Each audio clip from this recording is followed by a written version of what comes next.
Okay, so I'm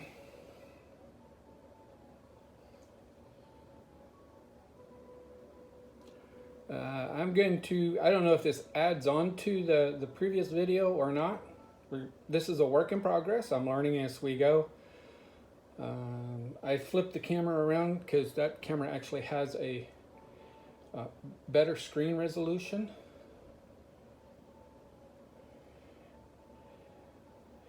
And that weird reflection right there with me waving, that's weird. It's interesting. Oh, that's the reflection off the faucet. Oh, that's pretty cool. All right, so I'm gonna come around. I'm gonna get started.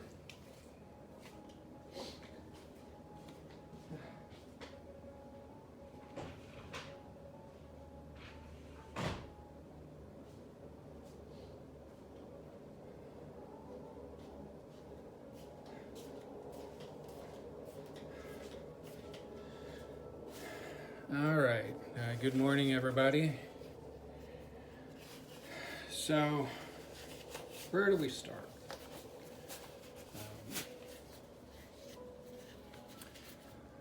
I'm going to start with the kitchen because you can't cook anything if you don't have a clean kitchen.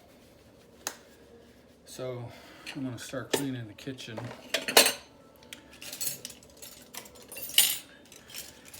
So I guess we'll start with death or loss.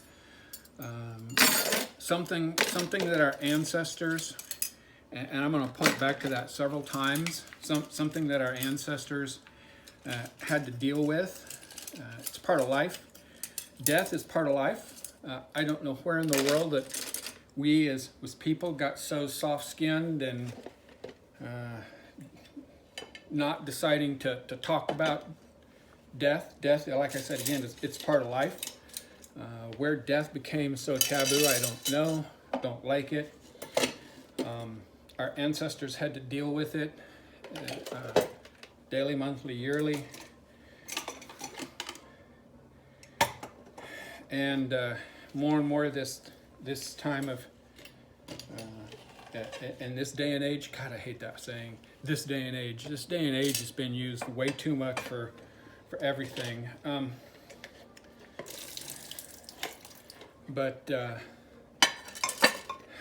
since last year, this country has had to deal with loss.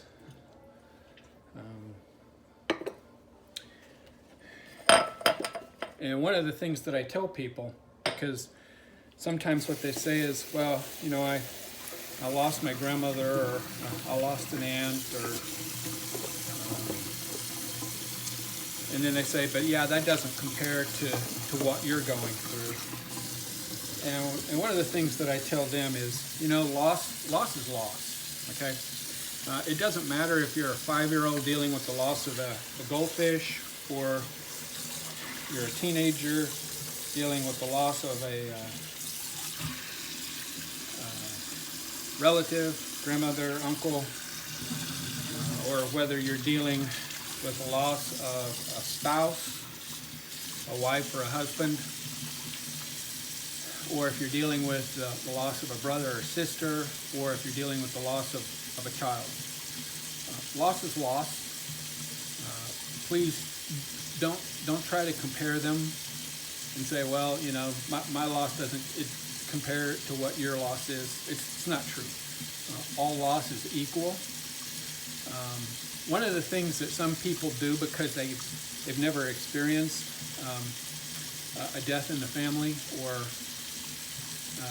it's always been far away from them. First of all, God bless you, may that never happen to you.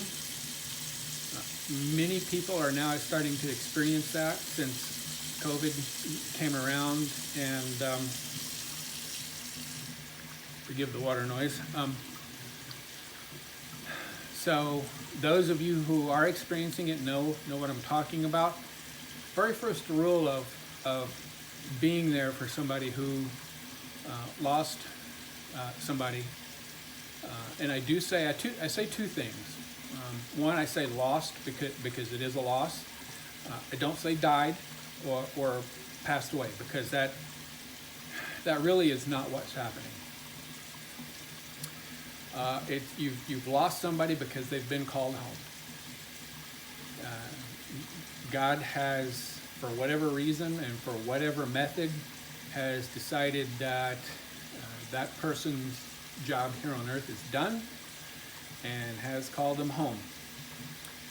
My wife was called home July 23rd of this year, 2021. So going back to the topic of what to say to somebody who is experiencing a loss that you have not yet experienced. First of all, don't try to say anything or comfort somebody. Your intentions are well-meaning, and they are, appreciated. The best thing that you can really do if you haven't dealt with that is just be silent. Don't say anything. If you're physically next to the person who's experiencing a loss, just say, you know what, I'm so sorry for your loss. I really have no words, but I'm here, and then stop right there. Just be there for that person, and let them know that it's okay to be silent. Just sit there and be silent, and it's okay if they start crying or not. If they just sit there and think about things, or if they want to talk, whatever goes. But don't try to say something to make it better, because you can't make it better. So anyway, moving on.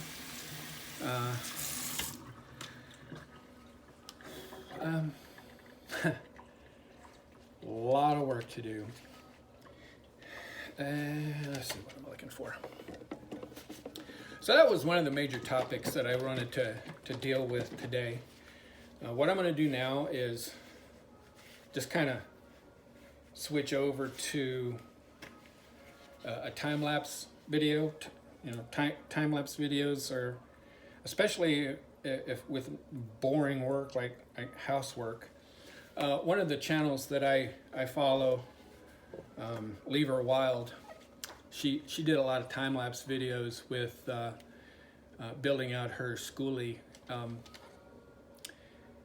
And yes, I actually sat through all of the time-lapse videos. They were interesting. They were a way to pass time after Sally was called home. My wife's name is Sally. We were married for 21 years. We got married April 3rd of 1999. And she picked that date because on April 2nd of that year, it was Easter, and on April 4th, her dad passed away. Oh, see, I used it, passed away. Her dad was called home. He had cancer, and he was called home on April 4th. So she picked the day right in between April 3rd to help balance that out. Easter, our marriage, and then her anniversary of her father passing. So anyway, like I said, I'm going to switch over to time-lapse now. This is a learning work in progress, so I apologize for the rough state of the video. I haven't learned a lot of editing yet, and so I'm going to come around, switch over to time-lapse photography. May God bless you, each and every one. May He protect and guide and fill your hearts with happiness.